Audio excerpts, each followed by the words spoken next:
the French raider for Francis-Henri Graffard. Batil is in.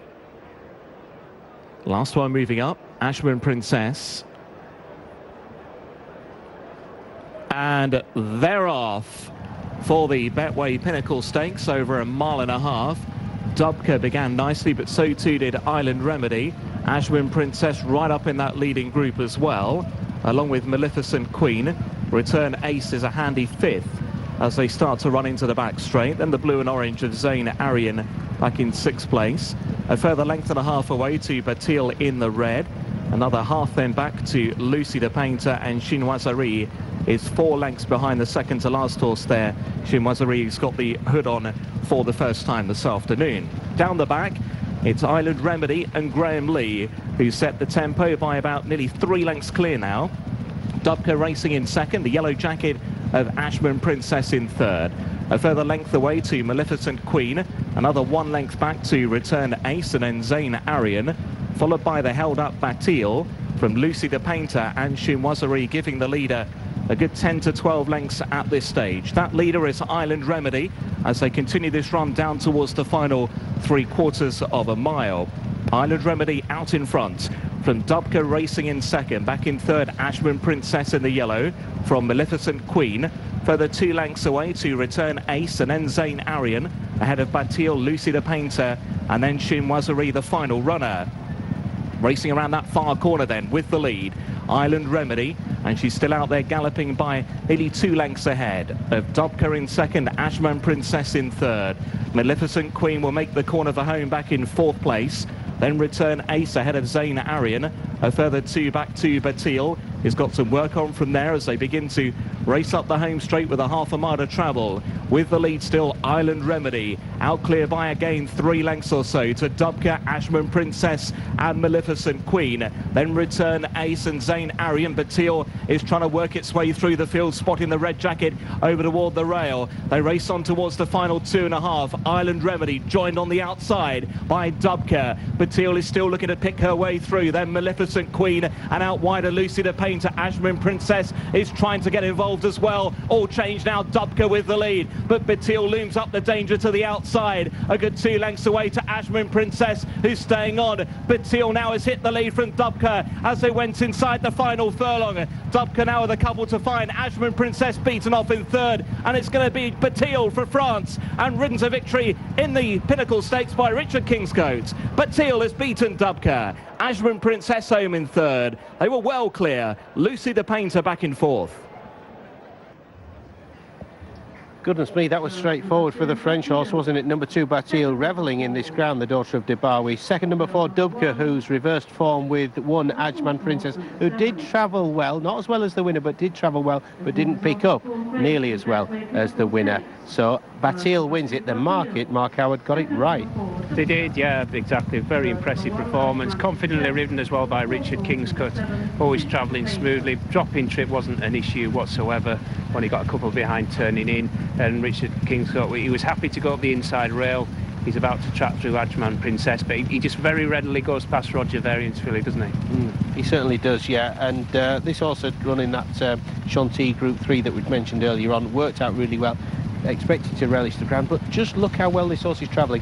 You can see at this stage Andrea Zani's mount is boxed in, but he's nowhere to go. The cutaway comes, but the horse isn't good enough to pick up anyway like the winner. Not quite, no. You'd still give her the benefit of the doubt on the ground. It probably hasn't played to her strengths today. You know, it's nothing like the performance where she beat Dubka at Goodwood last time. Dubka's definitely made a step forward from her reappearance. She's run well in this company. That's the best she's run in pattern company, but it's all about the winner. Yeah. You know, and if she gets the ground early July, if it rains again, which chances are it will in the northwest, she'll be back for the Lancashire Oaks. She will. Lancashire Oaks will be right on her target now, won't it? Ashburn Princess has not been able to confirm that form with Dubka. Dubka's didn't handle the ground. Do you think it's a ground-related result as well, overall? I think for giving Ashburn Prince the benefit of the doubt, yeah, because there's no excuses ground-wise for anything else in the field, but for her, she's definitely worth another chance on the sounder surface.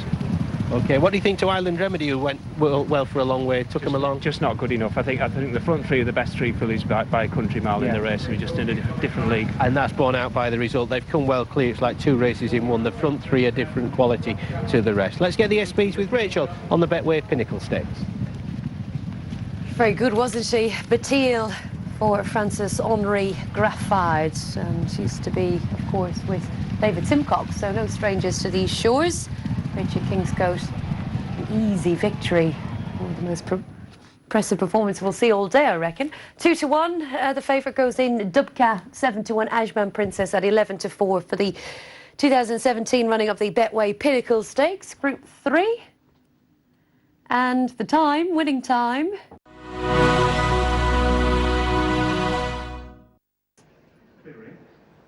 Just very quickly, Richard, we're going to have a word with Mark about pace. That is the spirit we think will be able to lead with Hillbilly Boy out. But you were saying Dream Walker dropping in trip could also make use of his stamina. Yeah, that's right, Peter. He's the other possibility. He has led in the past.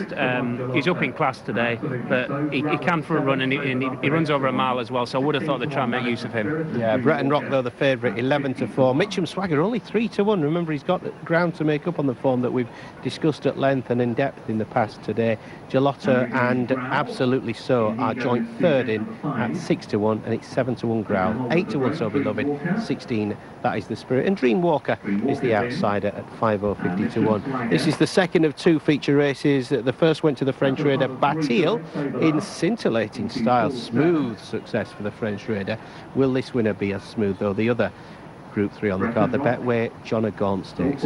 Breton Rock, one of the last to go in. Alan Howes, the commentator, again. Here we go. Gelotta's going to be the last. All in.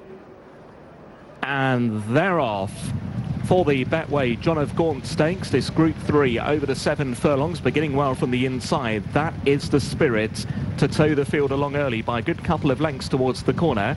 From Gelotta racing in second, the pink and green. Growl is placed in third at the corner. Absolutely So throwing the head around in fourth place. Then Mitcham Swagger a length away to So Beloved, and then the grey Dream Walker. And Breton Rock running in the race for the fourth time is the back marker. As up front, that is the spirit, has gone charging clear. Is the best part of 5 or 6 lengths ahead at the top of the home run to Gelotta racing in second. Behind him is Growl, then Mitcham Swagger and Absolutely So. And a difference of opinion here at the home run. That is the spirit sticking over toward the far rail. The other runners more down the centre of the course. So that is the spirit, ahead by about 3 to 4 lengths still. From Gelotta racing in second, then Growl and Absolutely So in the yellow, ahead of Mitcham Swagger and Dream Walker, then Breton Rock and So Beloved inside the final 2.5. That is the spirit over on the far side. Gelotta now beginning to challenge at that cutaway point, and now racing towards the final furlong and a half. That is the spirit out in front. Near side, Gelotta, Absolutely So and Growl, and So Beloved coming right into this as well. Inside the final furlong, that is the spirit with the lead over on the far side, but headed now by Gelotta, Absolutely So and So Beloved. They race up towards the line. Absolutely So and Gelotta. Absolutely So just in front. Absolutely So has won the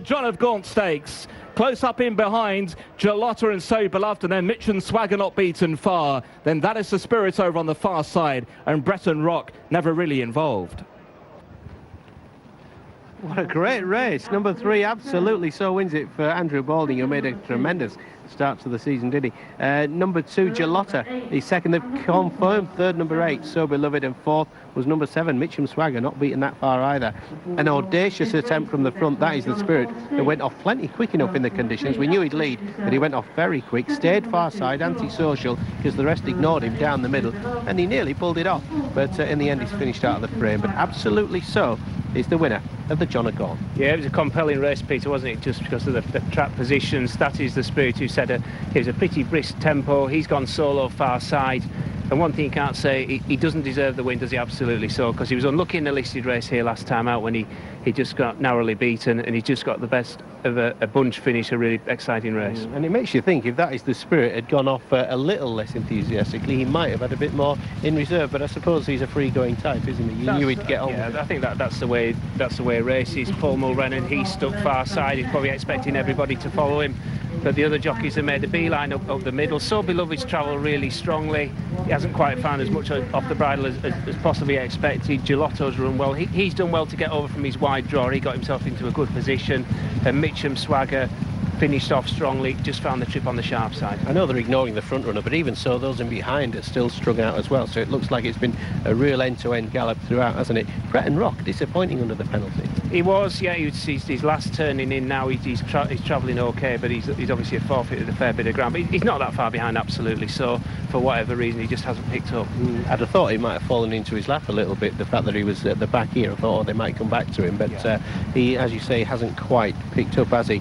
But there were good performances around. But they've all finished in a bit of a heat, which you could have expected, given the ratings of a few of these. Probably, yeah. It was about 2.5 out now, and virtually every horse is just about still on the bridle. Dreamwalker, he's come off the bridle, but see how well the winner's travelling. Gelato still hasn't been asked for maximum effort, and So Beloved, as I say, I thought he was going best of all at this point.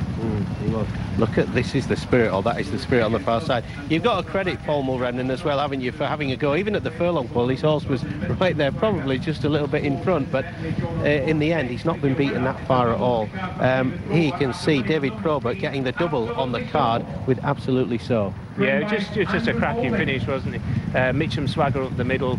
He just got found out by the trip, but he's finished off strongly. Absolutely So. He's a really good horse in his 6-7 furlongs, ideally suited by cutting the ground, travelling strongly at this stage. Danny Tudor was sat on his tail. He tries to track him through, but he doesn't quite have the instant acceleration needed. Yeah, and So Beloved, third last year, third again. Yeah, as I say, done nothing wrong. He's travelled well. He's come to win his race, but he just didn't pick up as well as the winner. We were talking about the pace. The time 5.9 seconds above standard, so still taking its toll. It is, yeah, in the conditions. Growl's probably not quite got home. 7 furlongs today. Best form's over 6. Travelling well about 2 out, but just doesn't finish off. Yeah, there was an expectation that he'd be all right at the trip, I think, but yeah, we might see him back at 6 next time. He's in the end only beaten 1 home, but it's just good to see so many in with chances at that stage of proceedings. Absolutely So has been towards the Sands rail, but that isn't necessarily why he's won. Yeah, no, not necessarily. It's an exciting race to watch, isn't it? Because you're not sure how far clear that is a Spirit on the far side. The other jockeys are almost waiting for each other to play the hand first. Gelato's been asked for his effort now. Absolutely So follows him through, as does So Beloved. And Mitcham Swagger, he's probably last to challenge, having not quite got there. It makes you think why the others didn't go with Mulrennan, because there's no benefit necessarily to being middle, is there? He seems to be level throughout, doesn't he? Traditionally, though, softer ground, they tend to come more stand side, don't they? Paul Mulrennan, I suppose he expected everybody to come with him up the inside, plus it's the shortest route. But they've been chopping up the inside, haven't they, on the straight course, haven't they, again? Just to say, soft ground, they tend to come this side. Once one jockey goes, it won't be the first time that a few go with them. Yeah, but a great finish. Lots in with chances, quite in contrast to what we saw half an hour ago when Batil posed up in testing ground. Here we had a bit of a blanket finish, and Absolutely So, absolutely the winner under David Probert. 2 winners on the card for the Welshman. It was indeed a cracker. That was the John O'Gunn Stakes. David Probert and Andrew Balding, the George Smith family partnership, 6-1. Gelotta second at 6s, and So Beloved third, 8.